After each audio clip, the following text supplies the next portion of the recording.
Hey monkeys, how you doing? Damian Keys here. I am in a fucking stinker of a mood.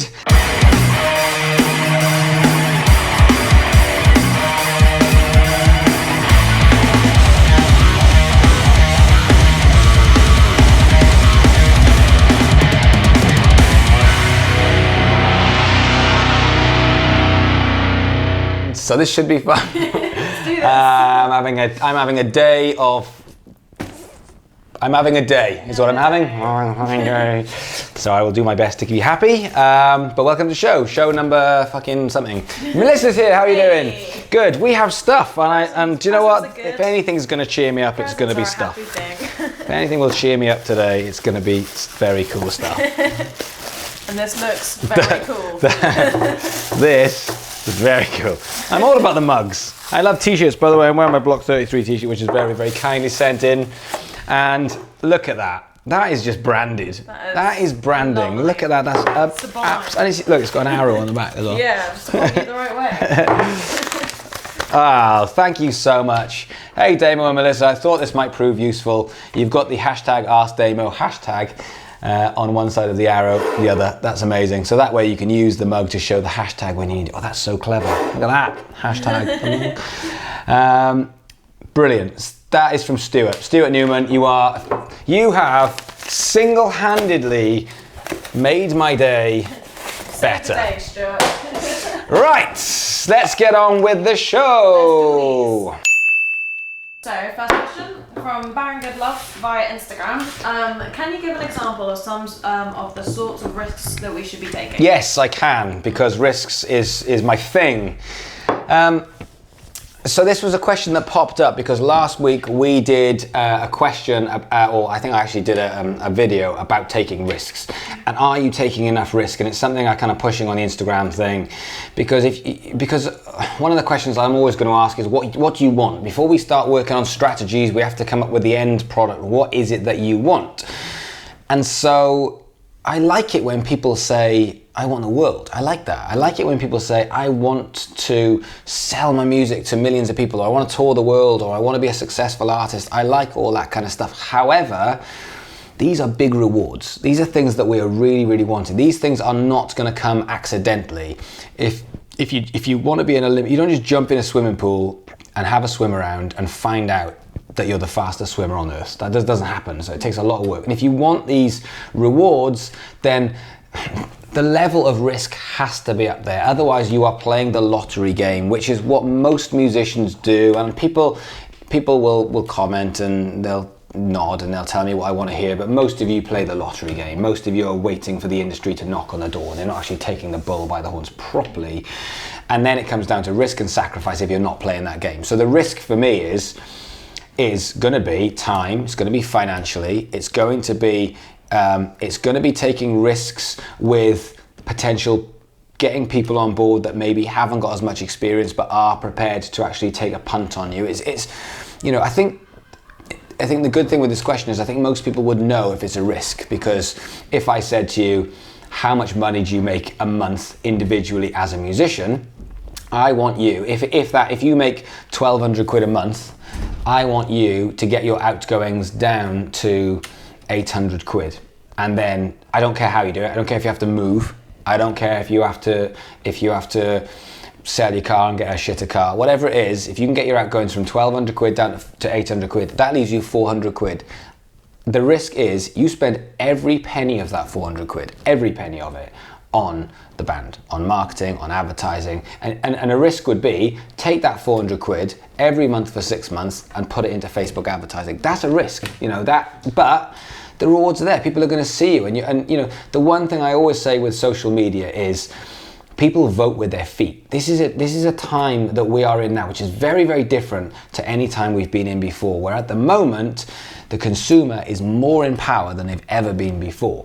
And so people want to be a part of the advertising. They want to see it and they want to be able to comment on it and talk about it with their mates. And so if people aren't interested in your stuff, then that's perfect, because all you've got to do is say, well, the problem is either the stuff or the way we're advertising it to the wrong people. And all you've got to do is fix that and off we go again. So, the risks are if you want the risks, stay up later, get up earlier, spend the extra bits of money that you've got on your band. Stop playing it safe. That's what I would say. Playing it safe is what most bands do. They get together once a week.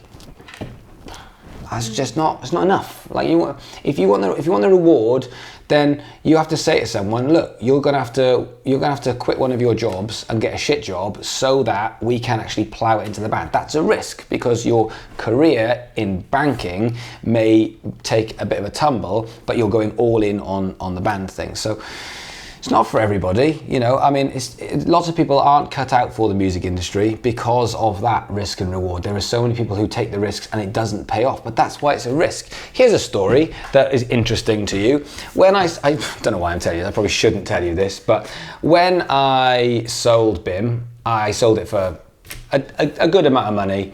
And so I wanted to do a bunch of things with it. At the time, I was panicking because I didn't know what I was going to do for the rest of my life. I thought, I'll pay off my mortgage and I'll do a bunch of other stuff. Anyway, then I got to the point where the money was still coming in, and I was like, right, I want to invest the money, right? So I went to see a financial advisor, and he said they did a test on how much risk I was prepared to take, and I came out as quite high risk. You'd probably expect that. And then I put £80,000 into stocks and shares, and the guy said obviously stocks can go up and stocks can go down. I lost 20 grand in 6 days. So I shit myself and was like, oh, I just thought it would go up. And he was like, no, that's the risk. It's risk. Like, you put money in, higher risk, lower risk. You put in very high risk, you lost. I got it back again, but at the same point it was a risk that happened because I took a risk. But I could have made a fucking shit ton of money. I could have lost shit ton of money. That's what risk is. It's risk. There is no, I mean, safe risk when it comes to financials, safe risk when it comes to your career. It means slow progression is what it means, unless you're lucky, you know. But I'm here to say, don't play the lucky game. The lucky game is a lottery. If you don't want to go the lucky game, then it is about risk and reward. And if you are going to go for risk, you have to remember that you can lose shit. It's bad. And I get people talking about, you know, mental health because they've tried and it hasn't worked and it's affected them. And I'm like, I know, like, that's the risk. I'm not saying it's right for everybody, but there is no situation where there is no risk and you get all of the rewards. I know that's what we'd love to hear, and we'd all love to know about. And if there is a way, tell me, because I'll do it as well. But there isn't. It's just risk and reward. And if you put in this much risk, but you want this much reward, I'm just saying, probably not going to happen, you know. And if you put in this much risk, there's a good chance you can get this much reward, but there's also a very good chance you can lose everything. It's just the way it works. So what sort of risks? You know, it is all the usual stuff. It's your money, it's your safety, it's your well-being, it's your long-term career. It's all of the things that you just go, ooh. It's your relationships. Like, it's the things that you don't want to risk is the things that you risk. You know, I'm not going to go, fucking hell, I'll risk it all for this cup of tea. Of course you would. But risking it for your partner, your boyfriend, your girlfriend, that's a risk. I'm putting all of this in, and there's a good chance that your partner might leave you because you aren't spending enough time with them. Yeah. It's a reality. So what do you risk? You risk the things that you don't want to risk, because it's calculated risk is what it is. And that word calculated is a big thing. So I'm not saying it's for everyone. I'm not saying everyone should just shit or bust. I'm not saying that. So please don't fill up the comments with how irresponsible I am. What I'm saying is, if you want big rewards, you can't do it without some kind of risk. You've got to be realistic with the risks. And what is it that you risk? You risk the things that mean something to you, because that's what risk is. Are you ready for question number 2? I think so. Yeah. Alright, here we go. This is from Darren from Twitter. He says, do you think it's still worth trying to get onto a label these days if the opportunity comes up? Or do you think you have a better chance of making a living as an artist by doing your subscription idea? We've had a few small labels interested in us, but we're genuinely considering just carrying on independently. Yeah, and when record labels or managers or people come through, you always want to listen to what they have to say. So when it comes to, you know, I'm not in a band trying to get a record deal, but I'm constantly looking for, you know, for other business opportunities, and people are constantly messaging me and saying, I've got this idea for a business, do you want to be a part of it? And most of the time I say, well, no, it's not what I want, but I always want to hear what they've got to say, because why wouldn't you? And then, you know, without sounding a bit Dragon's Den-y, but you start meeting people that you just say, I'm not really sure about the record label, but that person's really, really good. That person could really take us forward. So if the right offer comes up, yeah, you take it, definitely.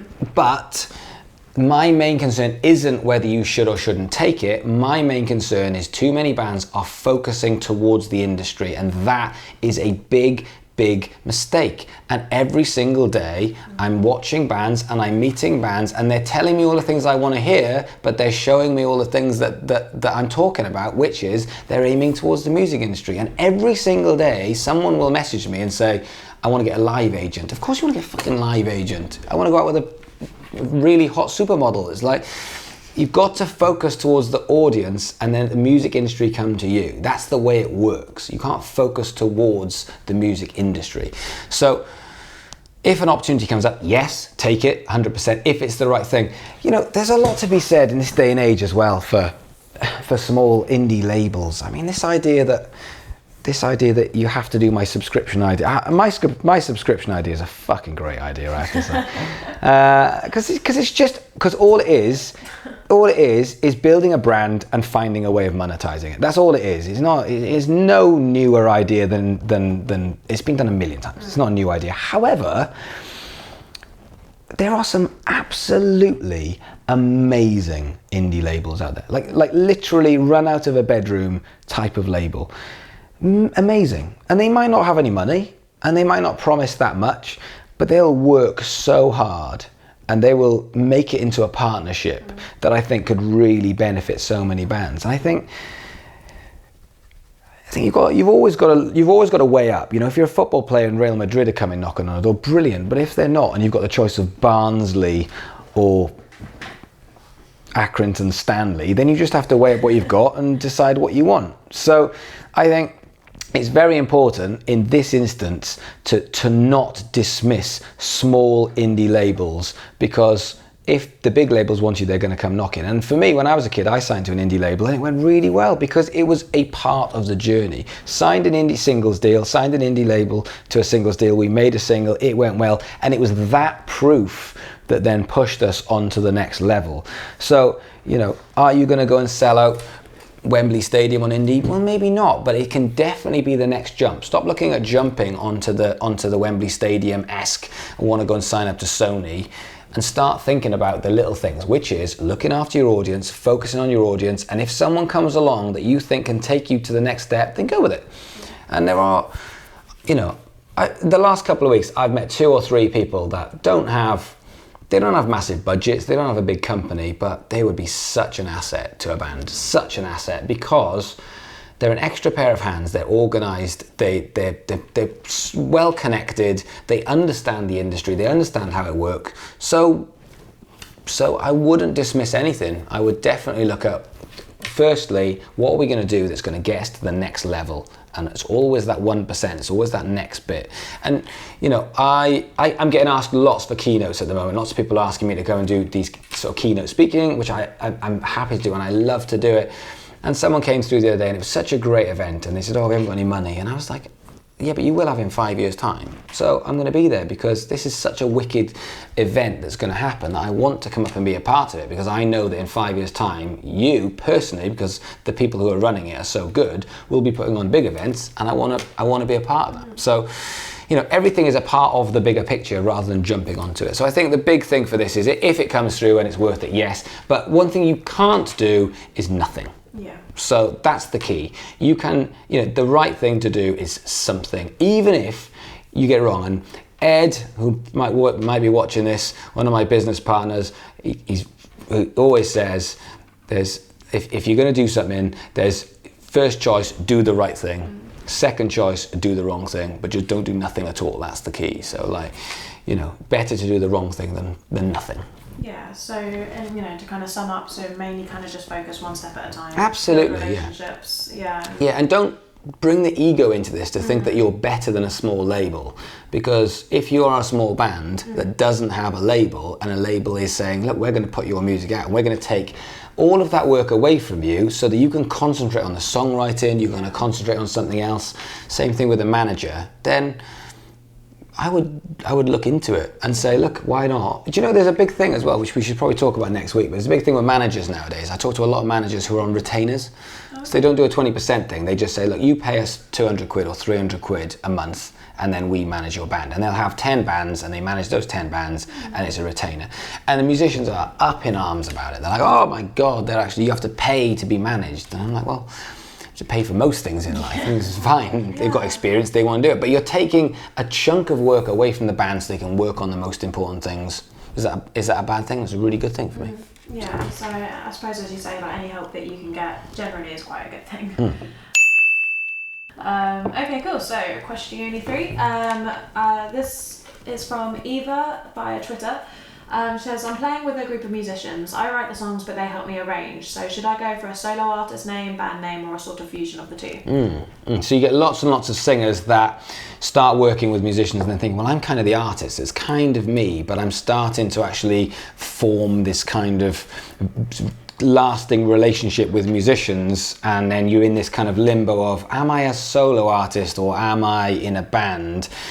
And you know, there's definitely pros and cons of both. But one thing I'd say between being an artist and being in a band is it's the same thing as starting a business as a solopreneur and starting a business with a group of people, of which I've done both. And there's pros and cons to both. There is something magical when you have a day like I've had today, where you can just go and talk to someone and you can just say, blah, and they understand it and they get it.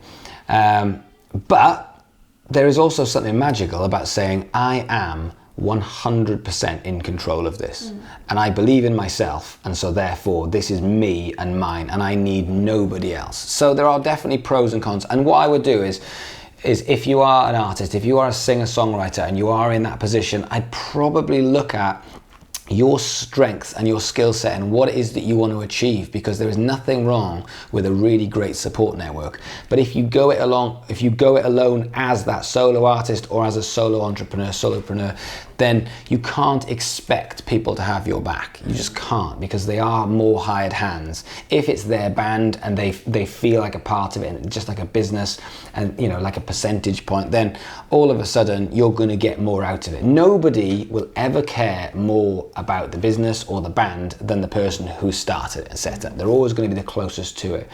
So I would look at, I would say for Eva, I would look at your skill set, and if you say, it's me, it's mine, this is my thing, and I want these people involved in it, but I make the decisions, I make the choices, I'm the one who actually does everything, then I wouldn't be scared of running away from that being the solo artist.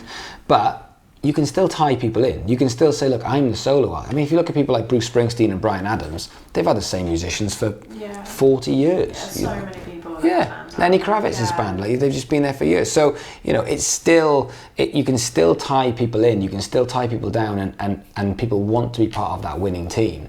But I think it's what feels right. I think you need to look at yourself and just say, I really want this to be me and my mate. I want it to be us. And if you're thinking, I want it to be us, I want it to be us up there, then that probably answers your question. And if you're thinking, man, if you go, that's fine. I ain't stopping. I'm taking this on my own. Then you think, well, that's possibly a bit more solo artist. So I think it does depend on you as a person, but it does crop up a lot, this. And it crops up where people are in this kind of limbo of, I'm not sure. So I think you've got to go with your gut. But some people are just born solo people, solo artists. Yeah, I suppose it just comes down to your personal kind of wants for your career. Yeah, okay. So this is the last question, which is from Ryan on Facebook. He's asking, is guitar music dying? Everything I hear on the radio is mainly production based, and I'm worried that there isn't much room for success in pop music as a band. Interesting question. Yeah, I would say it's evolution. I'm not sure if it's dying, it's evolution. I mean, I own a guitar shop, and there was a big trend where everyone's buying electric guitars, and then of course Ed Sheeran and Taylor Swift and Jack Johnson and all that kind of stuff. Then all of a sudden everyone's buying acoustic guitars and nobody gives a shit about electric guitars.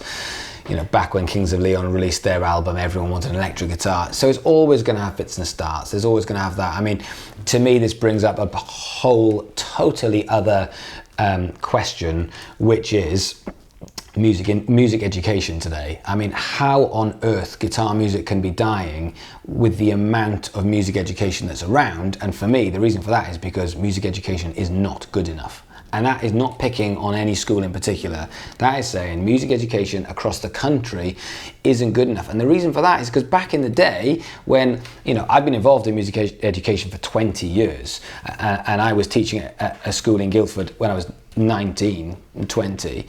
So, I've been in this game for a long, long time. It was different back then because of supply and demand, because there was not as many people involved in the music industry, in the music education side to it. The numbers were tiny. Now there's like performing arts courses doing degrees, and that's all fine because the supply and demand is different, but everyone's got a degree in music education, like in being a guitarist or a bass player. But they're not being trained for success. They're being trained in education. Like the amount of CVs that comes through to me that's got a degree in music, and I'm like, I don't give a fuck. I literally can care. Like, what's a degree in music? It's what you learned when you were there. So I want to know, well, where did you study and what did you learn and what are you like as a personality? So it's a much bigger question, because how guitar music can be dying with the amount of people that are out there doing it, and people aren't obviously consuming it because it's not fashionable. But if you're looking at the charts, as it were, then yeah, guitar music is not in the charts. Yeah. But at the same point, when I was a kid, I liked Rage Against the Machine, Pantera, Metallica, Megadeth, Anthrax, Faith No More.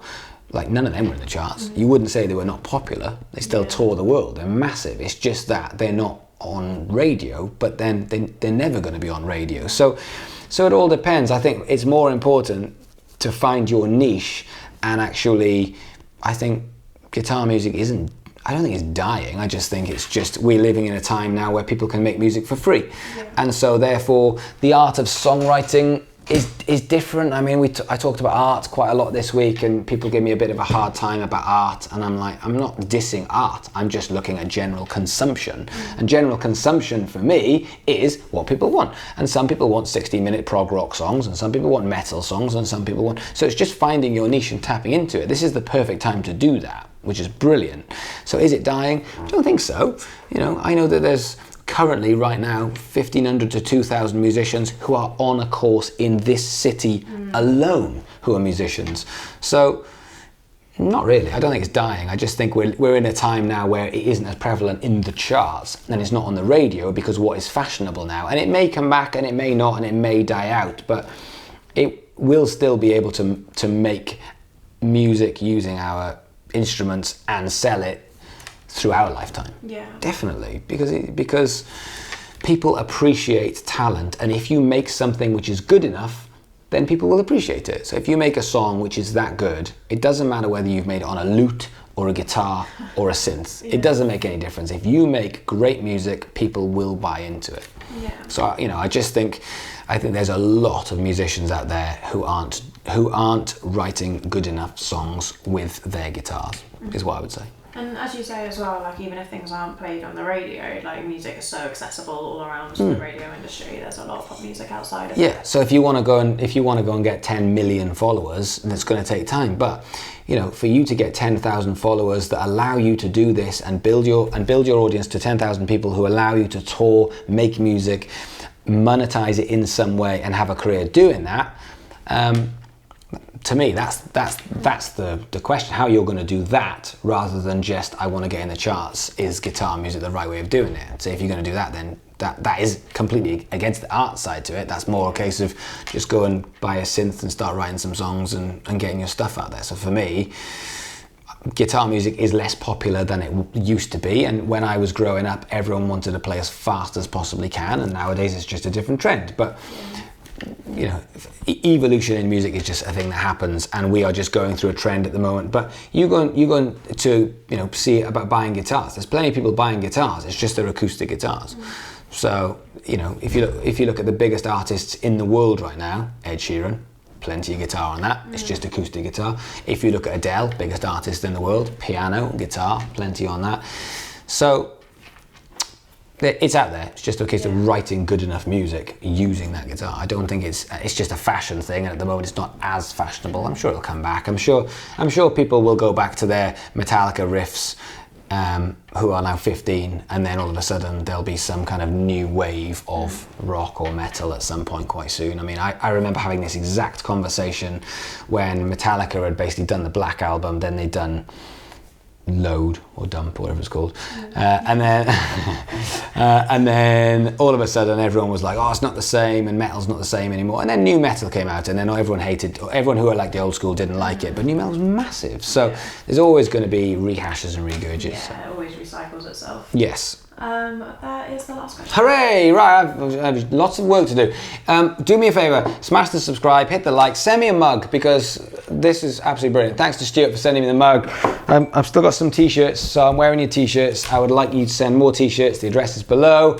Anything you need, give me a shout. Otherwise, I'll see you guys tomorrow.